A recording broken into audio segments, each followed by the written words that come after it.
Ողջույն սիրելի հայրենակիցներ, մենք հիմա գտնվում ենք Ավանի ընտանիքի այգում, քարոզարշավն այսօր իրականացնում ենք Ավան թաղամասում, հիմա եւ նաեւ երեկոյան շրջելու ենք, նաեւ երեկոյան լինելու ենք Ծարավաղբյուրում, ուզում ասել, որ այս թաղամասում ես Վարչով ապրել եմ, հիմա Ծարավաղբյուր թաղամասում եմ ապրում Ավանի, բայց մեր քաղաքական ուղերձը հետեւյալն է, քանի որ գտնվում ենք ընտանիքի այգում եւ այս հրաշալի հուշարձանի մոտ ընտանիքի, մենք ուզում ենք ուղերձ տալ մեր ժողովրդին առայն, որ Լուսավոր Հայաստան խմբակցությունը, որը խորհրդանում լինելու է ձեր աջակցությամբ, ձեր քվեարկությամբ, զբաղվելու է Հայաստանի Հանրապետությունում երիտասարդ ընտանիքների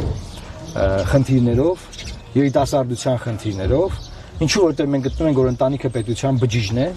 եւ մենք պաշտպանիր ինքնությունդ կարգախոսի մեջ, բնականաբար տեսնում ենք ընտանիքը, հայ մարդու ընտանիքը եւ թե ինչպես ենք պաշտպանելու մեր ժողովրդի իրավունքները, որ մարդիկ կարողանան Հայաստանում ապագա կապել, կառուցել այդ ապագան, նոր ընտանիքներ ձևավորվեն եւ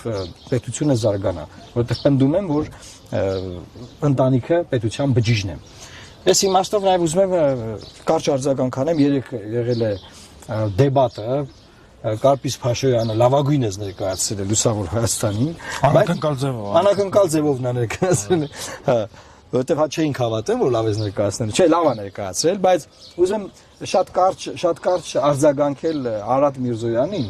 որ ինքը այնտեղ ինչ որ պնդում է արել, որ խաղաղության այդ համաձայնագրի տեքստի վրա իրար հետ աշխատել ենք, եւ ինքը զարմացած է, որ մենք չենք ստորագրի այդ տեքստը։ Ինքը զարմացած է, որ մենք ուզում ենք դատենք այդ դրա ստորագրողներին, ինչի, որովհետև այն տեքստը, որի վրա մենք աշխատել ենք, այդ տեքստը չկա, ես ես վստահեցնում եմ, եւ կա Ադրբեջանի բոլոր առաջարկած հոդվածները, որոնք իրենք գնացել ստորագրել եւ համաձայնել։ Հետեւաբար, ինչ կա զարմանալու, որ մենք չենք ուզում Ադրբեջանի կողմից մեզ հրամցված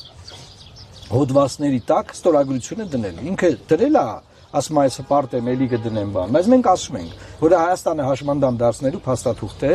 դրան դեմ ենք եւ այդ փաստաթուղթը պետքա փոխվի։ Եվ կփոխվի, սիրելի հայրենակիցներ, եթե դուք այս ընտրություններում գնաք ընտրական տեղամասեր եւ քվեարկեք թիվ 19 քվեաթերթիկով։ Դու ինչ որ բան ես ասել։ Այս կարճ ուզում եմ բանը լավելացնեմ, ուրեմն չգիտեմ ինչի ինչ որ բան կա իրաց մեջ, անդադ, բա Կարպիս Փաշոյան դու իմ մոտ, ես որ փոխվարչապետ էի մոտ ես աշխատել, բան Կարպիսը շատ համեստ է, ես եմ ուզում արձագանքել։ Ինքն է խնդրել աշխատել։ Ինքն է խնդրել։ Ես ԿՊԱ-ականներից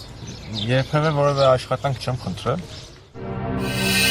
Բաժանորդագրվեք Արմատ մեդիայի ալիքներին սոցցանցերում, հետևեք մեզ նաև Armat Media AM կայքում։